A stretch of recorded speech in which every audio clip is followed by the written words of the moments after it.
all potential emanators in Honkai Star Rail. I already made a video talking about all the known emanators, so now we're going to talk about the ones that are all but confirmed at this point or have a potential to be. And they have to at least have some kind of potential to be one. Out of all of my videos, I get the most and reply to the most comments from that video, so I thought I might as well make this video, seeing as that, well, it is one of the more interesting aspects of Honkai Star Rail. And there are so many emanators we have yet to meet. The Honkai Star Rail universe is vast. Now obviously there are going to be some stipulations here because each Aeon is different and chooses emanators in a different unique way. And the characters I'm going to talk about in this video have to at least have a potential probability of being an emanator. There are going to be ones I talk about that are all but confirmed at this point, so characters that are pretty well emanators. It just hasn't outright been said yet, I guess. Some that are very, very likely, and then some that are possibilities, but I'm not going to be just talking about any old character because I'm sure you could make an argument or a stretch for anyone being an emanator. So there does have to be a bit of a criteria to meet, and there also seems to be a lot of debate on this, but every Aeon selects emanators in different ways. They're not all the same. The circumstances and the stipulations vary depending on the Aeon. And the amount of power and the way they bestow this emanator's blessing is also different. Nihility is an obvious exception and anomaly amongst emanators, but then there's the Elation, and more or less picks whoever they want, even people that hate the Elation because this Aeon thinks it's funny. But that's just to lay out some of the ground rules in case you weren't familiar with some of the different stipulations. And just for fun, I'm going to be including a couple fictional characters from different franchises associated with each Aeon that I think could potentially be emanators as well, just for fun, so I look forward to reading yours in the comments, what you guys come up with. So now with that out of the way, let's get right into the potential emanators of Honkai Star Rail, and let's start with none other than Genius Member 81, Ruan Mei, who we officially know to be on the Shanzhou La Fu, successfully resurrected or revived Tinyuin. As far as we know. It's also been stated that the Shanzhou Alliance have now been initiating the Godslayer protocol where they want to kill Yaoshi of Abundance, and Locha has the remains of Tazeroth on him, and they plan to use this in some way. Now I did go over this in a recent video in much more detail, but to summarize, I really do believe Ruan Mei is going to be a big part in this Godslayer protocol, but I don't think they're actually going to kill Yaoshi of Abundance.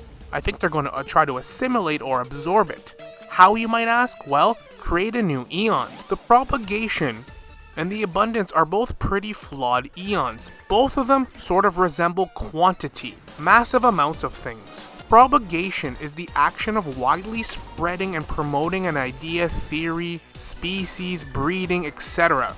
It's massive, widespread, and quantity. Tazeroth was born out of weird circumstances of being intensely lonely as the last of its species. Most Aeons are born out of these weird circumstances, and most paths are not good, because moderation is not something an Aeon knows. Abundance isn't much different. It's having things in large quantities or plentiful, having a lot of something. And both of these Aeons are associated with a lot of catastrophe in the universe.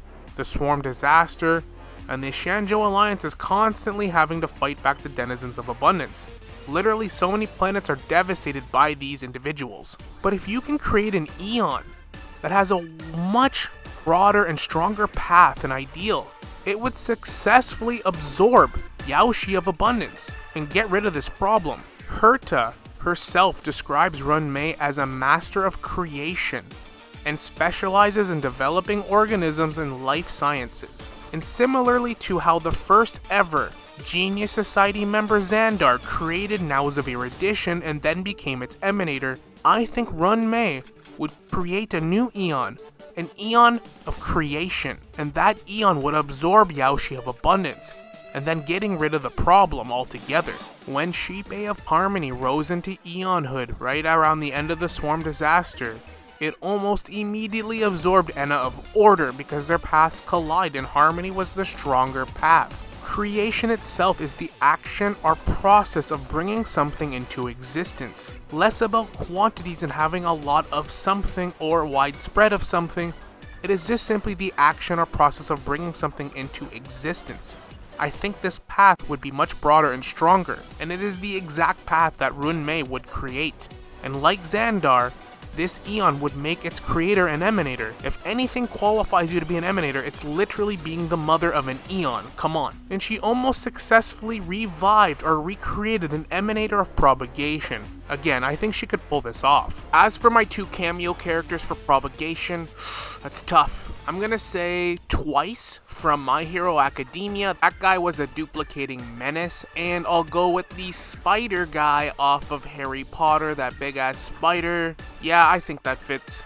Sorry, that's all I got for that one. This next one is purely to appease the people that still don't think the Arbiter Generals are emanators. I don't really think they're potential emanators, I think they're actually emanators, but whatever, I'll humor you and include them in this video. Fei Xiao, and the other Arbiter Generals for that matter, because they are all considered to be more or less emanators of the hunt already, all but confirmed at this point. Welt states that the Arbiter Generals are no less than the Lord Ravagers, who are emanators of destruction. I know we didn't get to see him in action, but come on. You just know when the chips are down, he's gonna launch a Kamehameha and it's going to blow our minds. All joking aside, the Arbiter Generals have access to power granted by Lawn of the Hunt. Similarly to the Harmony, the Hunt doesn't really choose emanators in the more traditional sense, but Fei Xiao specifically embodies the Hunt in every conceivable way. Her moon rage, her Borisan savage instincts, but her Foxian cunningness as well.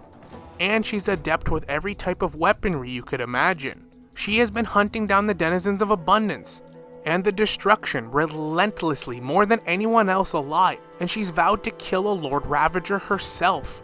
Nothing would please the Aeon of the Hunt more than this. Hunting down the destruction, the Lord Ravagers, and the denizens of abundance is literally what the Hunt embodies and wants to do. Nobody represents this more than Fei Xiao. And as for my 2 cameo characters for the Hunt, I'm gonna go with the guy from Taken, Liam Neeson's character. That guy's relentless. And Samus Aran from Metroid, one of the best bounty hunters in the galaxy. Speaking of emanators, another potential emanator and an interesting one in this video is Taravan Kane, a P-48 and board member of the IPC, a known emanator, quote-unquote, of the Preservation. We know that Taravan and Diamond are the 2 known emanators of the Preservation within the IPC so far. Now, long story short, I did dabble in this topic before, but to quickly summarize, I believe the IPC, or most of the IPC, follows Ouroboros of voracity. Everything that the IPC represents is gluttony, voracity, not preservation.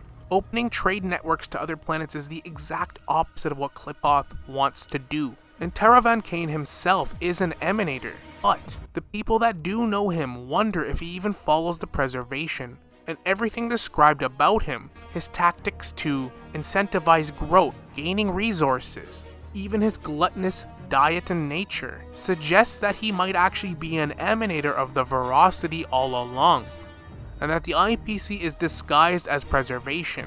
So I do believe, although we know he's a confirmed emanator, he is a potential emanator of the voracity and would be the first one we have in the game. Now maybe it's a slim chance, but while we're talking about Ouroboros, I think Jade has a good claim as well. Not a strong one, I think it's almost next to unlikely this will ever happen, but everything about Jade definitely follows the voracity. Literally nothing about her character, inside and out, represents Preservation whatsoever.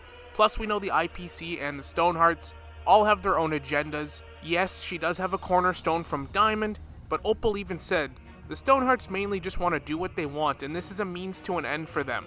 Besides her codename being Jade of Credit and a Mundi lender, one of her main character traits is she's willing to go to great lengths to lay the groundwork for acquiring something of greater value, to extract benefits from seemingly nothing.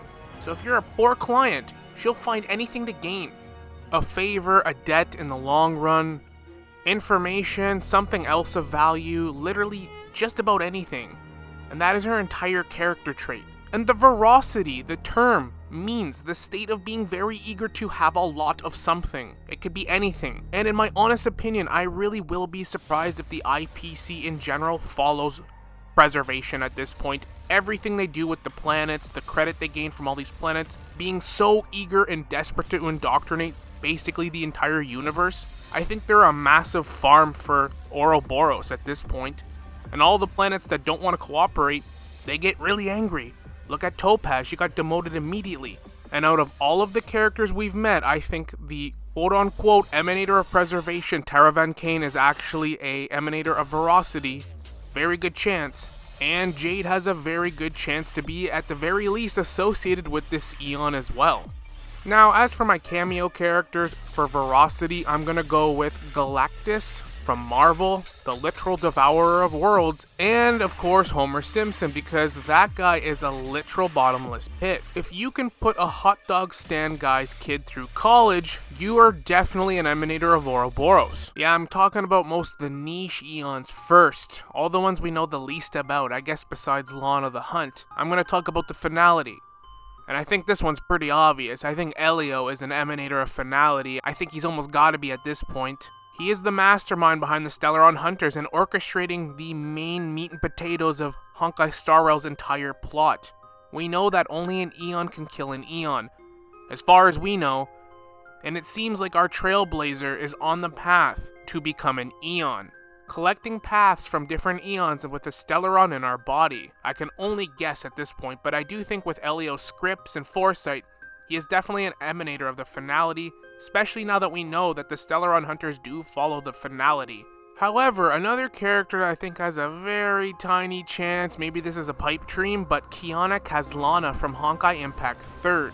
Two characters have already jumped over from Honkai Impact to Honkai Star Rail, and even the devs have answered this question, because Kiana is one of the more popular characters in Honkai Impact, and they even stated that if she came to Honkai Star Rail, which the devs know people want that to happen, it wouldn't be right away, because she's a pretty influential and important character. They said themselves they're aware of our expectations to see Kiana Kazlana, so it would be later on in the story, and it would make sense her being associated with Finality because she's the Herrscher of Finality. And because we know these two games are very much connected, I think it's less of a matter of if, but when. And being that she is a Herrscher of Finality, I think giving her the title of an Emanator is the least you could do. I don't think she would be any less than that, being the Herrscher of Finality herself. As for my cameo characters of Finality, I actually have 3. Eren Yeager from Attack on Titan, The Flash from DC, and Marty McFly from Back to the Future. Granted, he has his DeLorean. Equilibrium's kind of an interesting one, and honestly, I really do believe Ho-Oh of Equilibrium to be one of the strongest Aeons in the game, and actually has a path that makes sense to be an Aeon. Equilibrium feels the most natural to be an over-exaggerative metaphysical path because it doesn't favor right or wrong, yin or yang, it's just balance, which seems way more natural than the other Aeons. As for the Arbitrators, who are said to be Emanators of Equilibrium, we really haven't met anybody that could be an Emanator. I can't even grasp at straws, but we did hear a mysterious voice when we did our first Equilibrium Ascension. This was one of the Arbitrators. We don't really know much about the Arbitrators, but apparently many worlds mistaken them as gods. And because our main MC has a Stellaron in our body, I'm not even surprised that they immediately reached out to us and are regulating our power so that it scales with the rest of the game, trying to keep it in balance. They are keeping tabs on us immediately. Although we don't know much about the Arbitrators, apparently they are one of the more powerful groups in the entire game, mistaken as gods in many worlds and not to be trifled with. I would probably assume that whoever reached out to us, that mysterious voice, is probably one of Ho-Oh's Emanators, but that is as close as we can get to a potential Emanator of Equilibrium, since it's such a mysterious Aeon for the time being. But as for my cameo characters for Equilibrium, I'm gonna go with Avatar Aang from The Last Airbender. Literally balancing all 4 elements is kind of the whole plot line of that whole show. And Thanos from Marvel. You might be thinking that's a little bit odd considering he tried to destroy half the universe, but he only did that to achieve balance in the universe. And that's why he wanted the Infinity Stone, so he could snap it and just be seamless. Equilibrium is not just or evil, it's just balance. Honestly, Thanos would probably make a great arbitrator, to be honest with you. What's your favorite day of the week? If you said Sunday, then you're actually lying. It's definitely Saturday, because Sunday means you're going back to work or school the next day. No one likes that feeling. But if we're talking characters in Honkai Star Rail, then I don't blame you. And we're going to talk about Sunday because he is more or less an emanator already, but does he truly draw his power from Order? An Aeon that was absorbed by Harmony? Or is it Harmony itself that he's drawing the power from, but in the name of Order? It's sort of a weird stipulation we have here. First off, does that make Robin an emanator? Technically, yes. And potentially this guy, Akash the Tuner from the Annihilation Gang Everflame Mansion. Because anyone that can tune the harmonic strings is considered an emanator of Harmony. That's how Harmony kind of dishes out and has emanators. Harmony sort of works similarly to the Generals. Anyone that can tune the harmonic strings can draw from that Aeon's power directly. That is how emanators work for Harmony, at least in Penacony. Because the harmonic strings, I guess, could be the emanators. They're just like objects or tools to use, and they get the Aeon's power directly, but anyone that can utilize those tools is kind of indirectly an emanator. I hope that makes sense. And that is according to the game. And there are 4 harmonic strings. Dominicus, the Wisher of Harmonious Choir.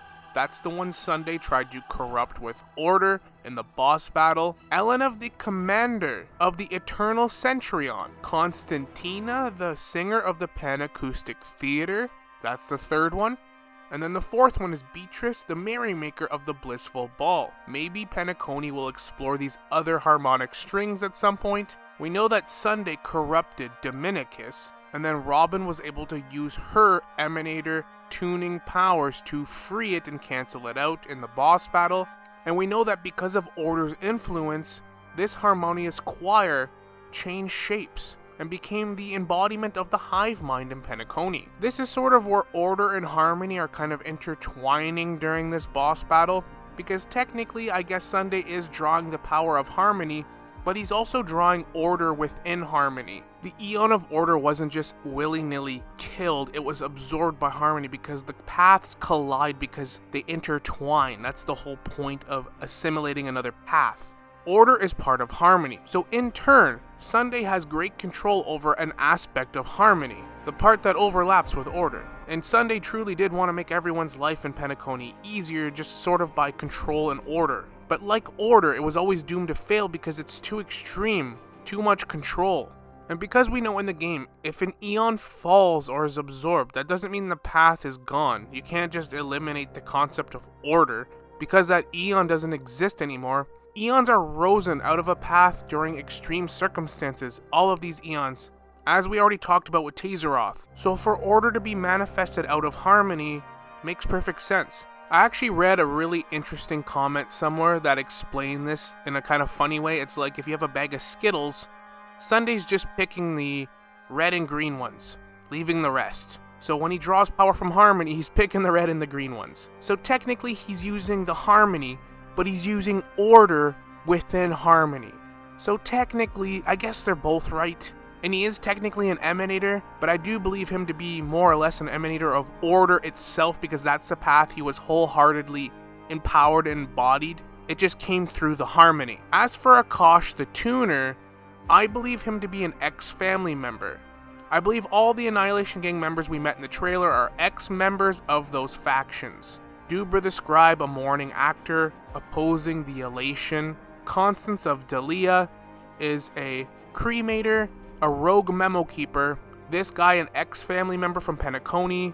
Because we know there were 2 other family lineages that got snuffed out, maybe he's from one of them, and can still tune the harmonic strings. Aeons don't discriminate. And then Katarina the Shacklebound, I believe to be an ex-IPC member, maybe even an ex-Stoneheart, or a Galaxy Ranger, an ex-one of those, somewhere along those lines. I go in way more detail in another video if you want to check it out. But yeah, I do believe Sunday to be an emanator of Order within Harmony, as we clearly saw. Plus, Black Swan did say, when Jin Yuan showed up in the false ending, the clash of 2 emanators. Take that as you will. As for my 2 cameo characters of Order, I'm going to stay in-house and go with Zheng Li from Genshin Impact, because he literally says that in his burst, and his entire nation's themed around signing contracts.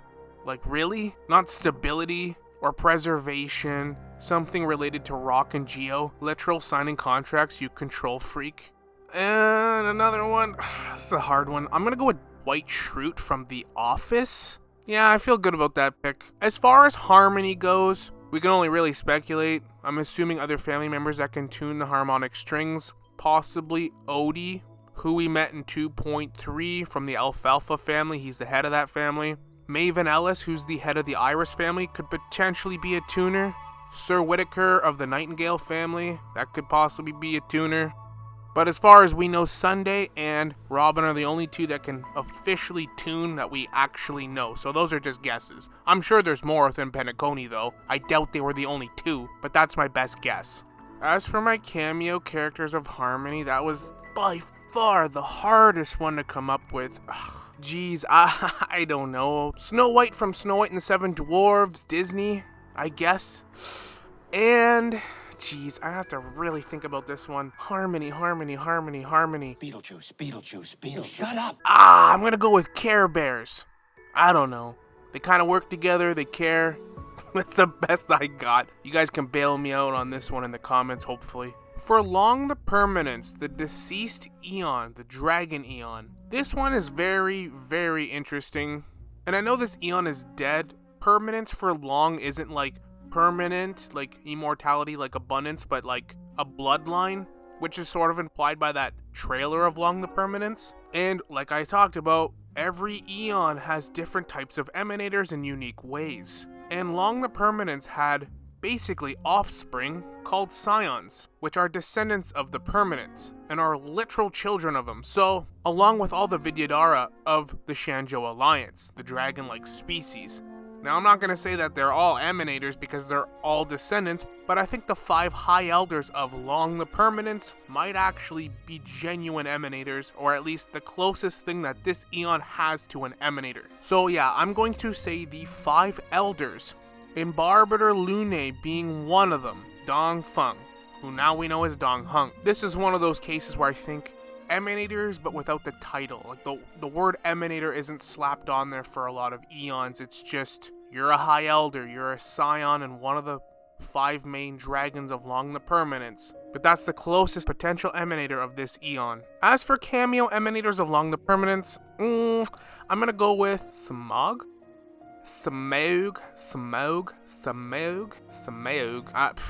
The dragon from The Hobbit. And Hiccup from How to Train Your Dragon, because yeah, I think he'd be an emanator. Like, that guy's the dragon trainer, you know what I mean? Or Lance from Pokemon, I guess you could throw him in there too. Even though his whole team's flying types, half of them aren't even dragons. Whatever. But for an actual character that represents permanence rather than just being associated with dragons for real though, is Ganondorf from Legend of Zelda.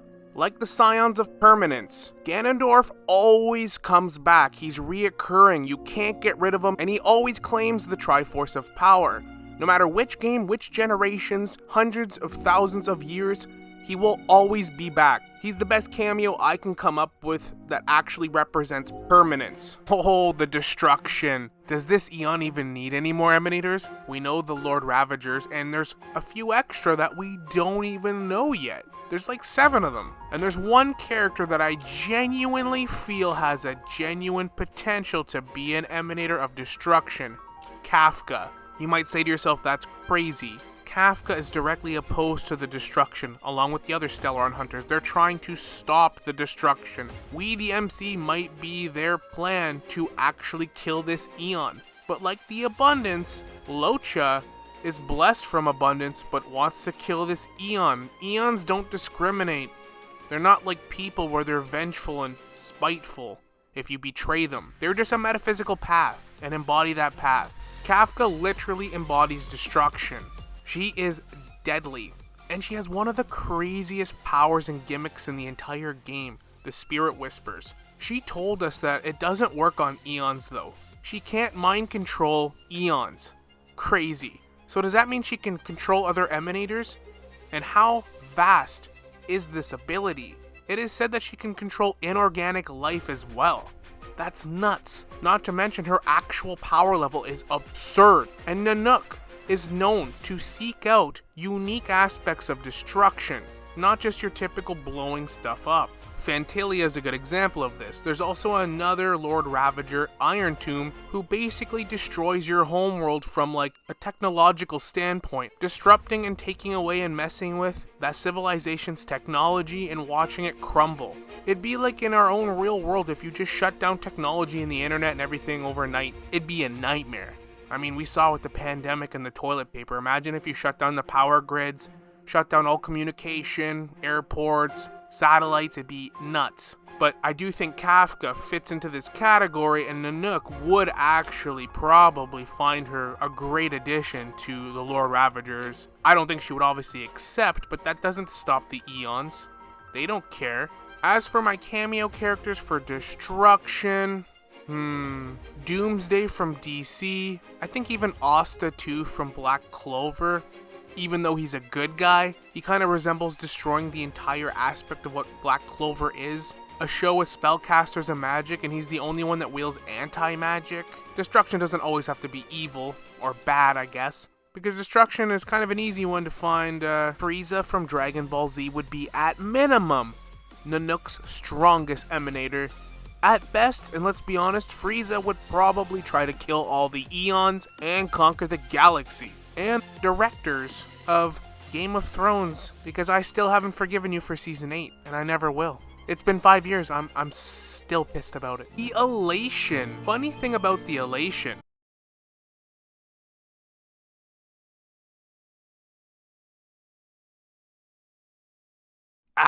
Your screen isn't actually loading. I gotcha though, didn't I? But the Elation is kind of a crazy one to talk about because it could quite literally be just about anyone. A royal mosquito in your backyard. Your neighbor that pisses you off. Aha could make anyone an emanator that it deems hilarious. The Annihilation gang to go attack Nihility, blowing up part of the Astral Express. Like, there's no limit to this Eon. Sure, you could make a bit of a claim that maybe Sampo or Sparkle, which it's possible, but I think that defeats the purpose of the Elation and being a masked fool. It's not really ironic and a sense of humor for Aha to make actual people that follow it emanators. That defeats the whole purpose. I don't even think masked fools want to be emanators. I think that defeats the whole purpose of the Elation.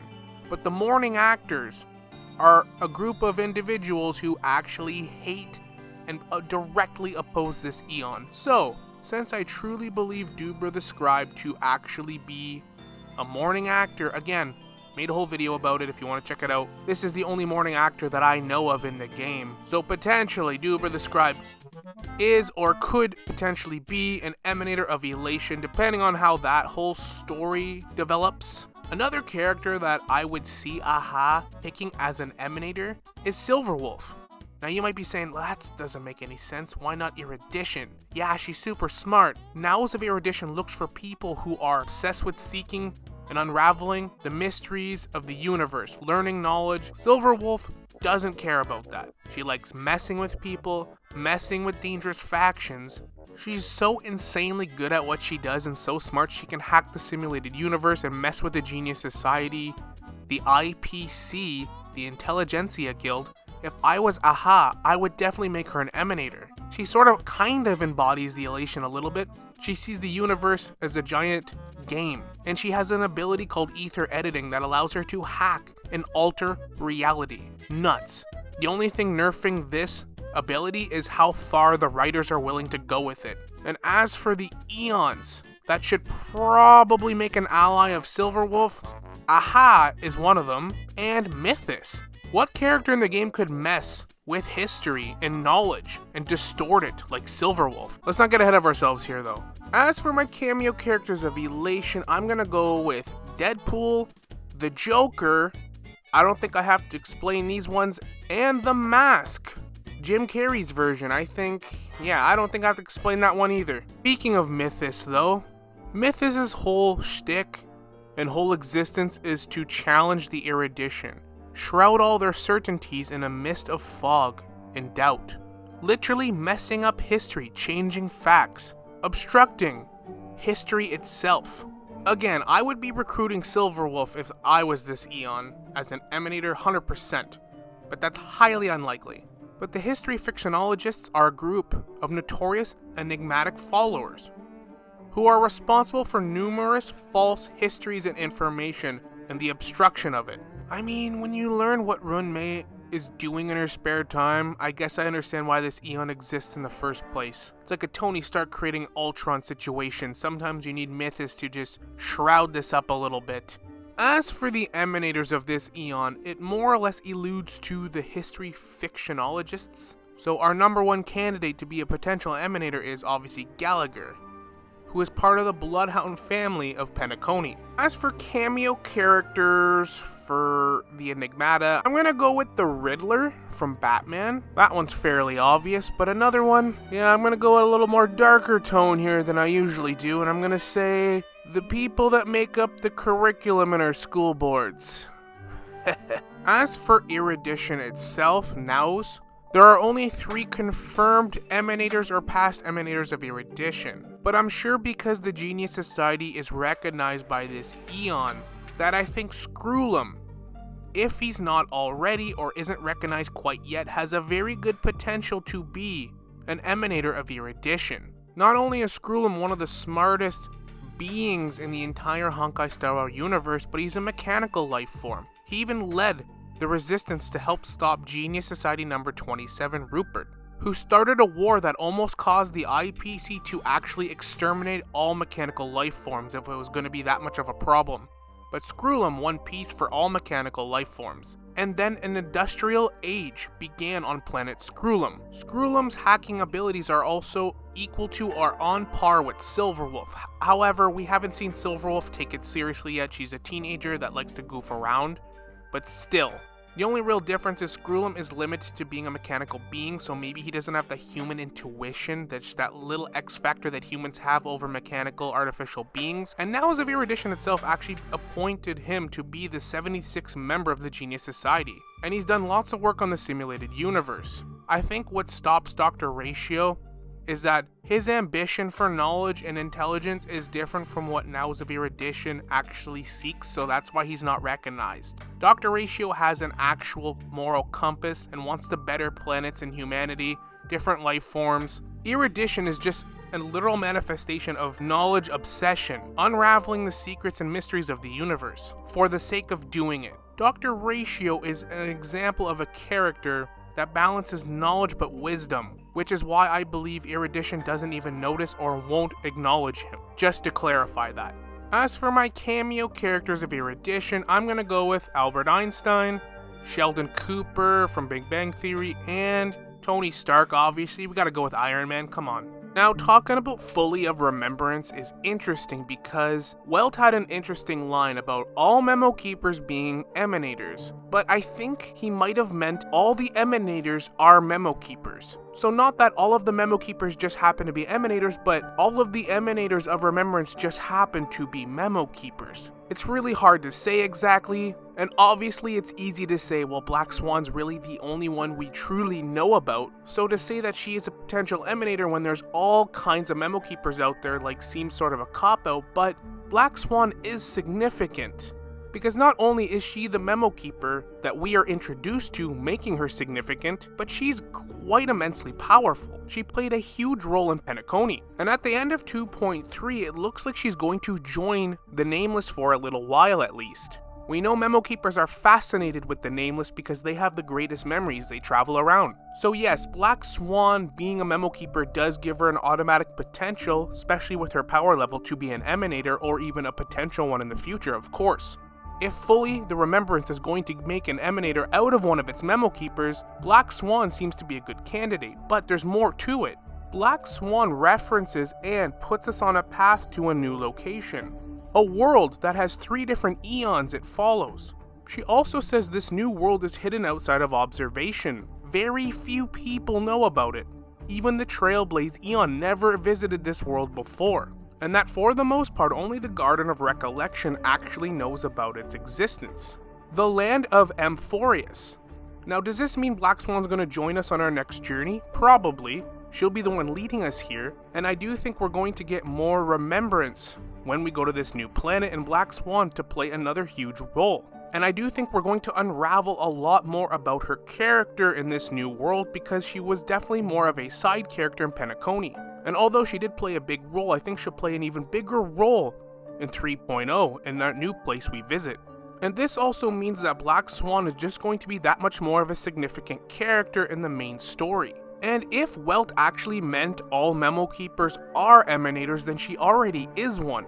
But if what Welt meant is that all of the emanators just happen to be memo keepers, then I really don't see why Black Swan wouldn't have a major potential to be one already or in the future. I do believe the constants of Delia to be a cremator, which is a rogue memo keeper, and if that's the case, I suppose she has an ever so slight chance if she is a memo keeper technically, even if they're rogue. But honestly, that's a huge stretch in itself. I'm just mentioning it because it's the only other person we've met that could potentially be linked to the Remembrance. Oh, don't worry, we're gonna talk about you in your own video March 7th. As for my cameo characters of Remembrance, I'm gonna go with Mike Ross from Suits. He has a flawless memory, and if he sees or reads something once, he never forgets it. I'll also go with the characters or the little emotions from Inside Out. I feel like that's all they do is store memories and emotions, I guess, technically. When it comes to Yaoshi of Abundance, as of right now, I really don't have anything. I have nothing. Loach has too much of a stretch. Yeah, he's associated with the Abundance, even though he wants to kill this Aeon. But being associated and being blessed doesn't mean you're an emanator or have potential.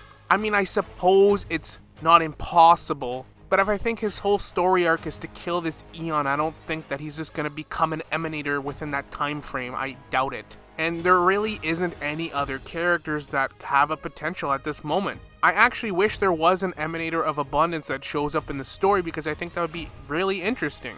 We haven't met one, and all the ones we've heard about are dead. So yeah, I don't really have anyone for this Aeon. Maybe you guys can come up with something in the comments. Maybe I'm missing something, but yeah, I can't find nothing about Yaoshi of Abundance or anyone that could be an emanator. As for my cameo characters, easily Ash Ketchum. Guy's been 10 years old since I've been 10. And I'm gonna be 30 this year. Yeah, I know I'm getting old. But I watched the Pokemon anime when it first came out in the 90s, and this guy is still 10 years old. He's definitely an emanator of abundance. Peter Pan, he also doesn't age. He seems to be immortal, blessed by abundance, probably an emanator too. And I guess I would say vampires would be a denizens of abundance race if they were in Honkai Star Rail, so I'm gonna go with Count Dracula. Yeah, that feels about right. For preservation, I actually have one solid candidate that I think's an emanator, and it is somebody deeply associated with preservation. She was the first Supreme Guardian of Belobog and one of the Architects, a group loyal to preservation. Unlike the IPC, Alisa Rand was the first ever Supreme Guardian, and she led the battle against the Antimatter Legion long ago, and it's said that this happened around 1,000-ish years ago. Alisa Rand led the Architects to build shelters and fortifications, and she led the defense against the Antimatter Legion that lasted like 30-ish years. 30-year-long war. She had no choice but to seek the help of the Stellaron, but unfortunately, although it did help for the time being in the invasion, it made Belobog unstable, and although it pushed back the Legion, it brought an eternal winter and blizzard that froze the entire planet, basically an ice age that never ends. But it cryptically says due to Alisa Rand and the power of preservation, Belobog was spared from the eternal freeze. It's like a safe haven and oasis on this lonely, cold planet. And she was able to safeguard Belobog and protect it from this disaster, which gave her the nickname from everyone around at that time, She Who Invokes Miracles.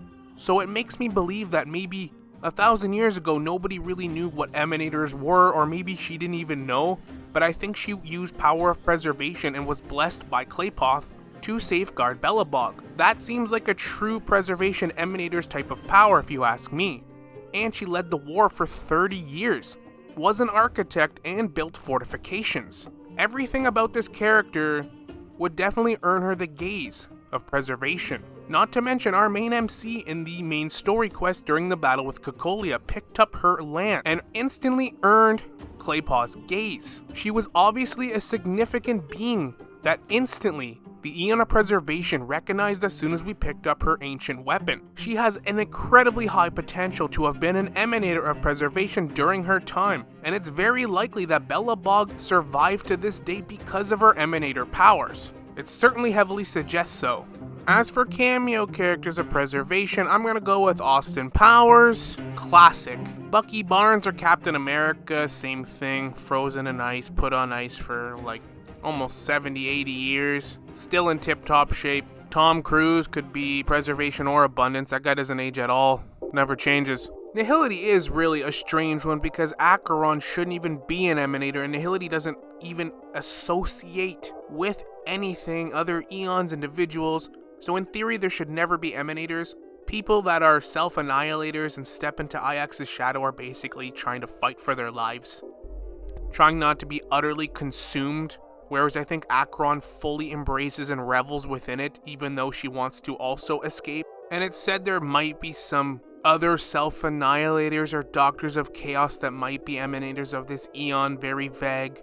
The only actual character I can make somewhat of a claim to be either a potential or maybe future emanator of Nihility is Dr. Primitive, who is Genius Society member 64, and this guy's notoriously known for his mastery of gravity capture technology, and all of his secrets lie within device IX. Screwllum even believing that Dr. Primitive is an inorganic entity, which many believe he might actually be a Doctor of Chaos, which is a faction that follow the Nihility. They are known to perform medical examinations, studies, and treatments of self-annihilators, and that the Doctors of Chaos do not believe in absolute nihility. All that appears meaningless must have at some point some irrefutable purpose. Seen as that this Genius Society member, who studies black holes, and has a device called IX, it's very likely he might be a Doctor of Chaos. There's certainly enough evidence here, which means he does have a potential to maybe be an emanator. This rogue Genius Society member is quite notorious, but that is the only character in the game that has a bare minimum chance that we know of. As for my cameo characters for Nihility, Meliodas from the 7 Deadly Sins. I think Batman too, I feel like that guy revels in his parents' death. And Sylvanas Windrunner from Warcraft. Having your homeland slaughtered, then being forced and resurrected to fight with the army of the dead against your will. Never getting to die and actually rest in peace. That's actually such torture. Now for the Eon of Beauty, Adrilla, that is presumed to be dead. And you're all probably thinking, you're about to tell us Argenti, aren't you? Because he's the only character that you even know of that's associated with this Eon. Yup.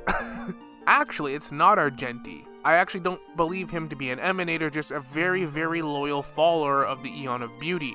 The path of beauty is very abstract. It's not about physical beauty, as the Eon of Beauty was said to appear and look differently depending on the mortal that saw this Eon. But for the most part, followers of beauty have a code of honor, chivalry, integrity. They're classy people, and all seem to have a pretty solid moral compass. And the main factions that follow this Eon are the Mirror Holders and the Knights of Beauty. The Knights of Beauty having a code of chivalry and honor. Even though no one knows what happened to this Eon, a lot of people do think this Eon straight up is dead. There is a member of the Mirror Holders that is a self-proclaimed emanator of beauty. It is said that she presents the person with a mirror of transcendence, stating the fragments of the Eon represent beauty from the beholder's perception. It is also said that this woman conceals herself under a hood, and if she is a self-proclaimed emanator of beauty and isn't lying, then does that mean this Eon isn't dead, or is it the path itself? I really do hope they explore this Eon a little further, and if it is dead, I would really like to know what happened to it. Must have been another Eon that killed it, because that's the only way we know for an Eon to perish. Since the concept of beauty is very abstract and less about looks, my cameo picks are going to be Prince Charming from Shrek. Ha, just kidding, you think I would pick that loser? Frickin' mama's boy. Jon Snow from Game of Thrones, I feel he embodies that. Leonardo from Ninja Turtles. And I'm gonna go with Bob Ross. Yeah, I'm satisfied with that. And finally, the last Eon to talk about. We really don't even know if this Eon's kicking around still or what happened to it, but the Trailblaze Eon. Akavili. And I know most of you are already sitting there thinking, Well, it's us, the main character, the Trailblazer. They have the best chance. We've already gotten a gaze of 3 different Eons, and we're definitely going to get more. Aren't we already an Emanator, kind of, in its own weird way? We connect with multiple paths already. Maybe that does make us an Emanator already. But, because we know the War of the Eons is coming, and the destruction needs to be stopped, and we only know of 2 ways to kill an Eon. So I truly do believe with the Stellaron in our body, we are on a quest to become an Eon ourselves and potentially save the entire universe and win the Eon War. No doubt Elio foresaw all of this. Who I actually think has the best chance to be a potential Emanator of the Trailblaze in the future at least? Himiko. If she doesn't die on us. Why? She is the one that rebuilt and reinstated the Astral Express and basically revived the Order of the Trailblaze and the Nameless, traveling around helping with Stellaron problems and helping connect other planets, exploring the cosmos, truly embodying Akavili's will. And if our main MC did become an Eon by the end of it, I do think it'll be the Trailblaze Eon. And in turn, we make Himiko an Emanator because that is the character I feel deserves it the most. And you could make a claim that our MC is an Emanator of multiple paths because we earned their gaze. I don't technically think we are, but I guess you could say that. But I think the end game here is for us to be an Eon. And Himiko is the best candidate to be a future Emanator of the Trailblaze. Or Pom-Pom. Pom-Pom's entire life is dedicated to the Express, so I'd be okay with that too. As for Emanators of the Trailblaze, I'm gonna go with Ragnar Lothbrok from the show Vikings. When it was said there was no lands to the west, he was the first crazy one to get in a boat and go find England, and then France. That is literally what the Trailblaze is all about. Then I'll throw Frodo Baggins in there too, because this guy walked with the ring for 3 whole movies. If that's not an Emanator of the Trailblaze, I don't know what is. And I guess Santa Claus, he's a Trailblazer once a year. And that is going to wrap up the video. I hope you enjoyed it. I hope maybe you learned something about some of these characters in this video. Personally, I think it's a lot of fun to speculate on this type of stuff because Emanators and Eons are some of the more fascinating and interesting aspects of Honkai Star Rail. It is fun to go over different characters, lores, discuss those things, but sometimes it's also fun to speculate on different characters and if they have a genuine potential to be an Emanator, maybe some past characters that we've only heard about through history in the game texts. But ultimately, and this is confirmed, there are a lot of Emanators out there that we have yet to meet. And we know that Hoyoverse is very cryptic, how they tell stories and drop little hints, which is what makes this type of video that much more fun to make. And it is ultimately to have fun with, not to get triggered with, not to argue, but just to have fun speculating on different characters you feel might have a chance. And as for the cameo characters, I'm interested to see what you guys come up with in the comments. There's a lot of movies and games and medias that I haven't consumed, so I'm interested to see what you guys come up with, but I do hope you had fun with the video. I hope you enjoyed it. Like and subscribe if you'd like to see more types of videos and content like this, and as always, we will see you all in the next one. Later.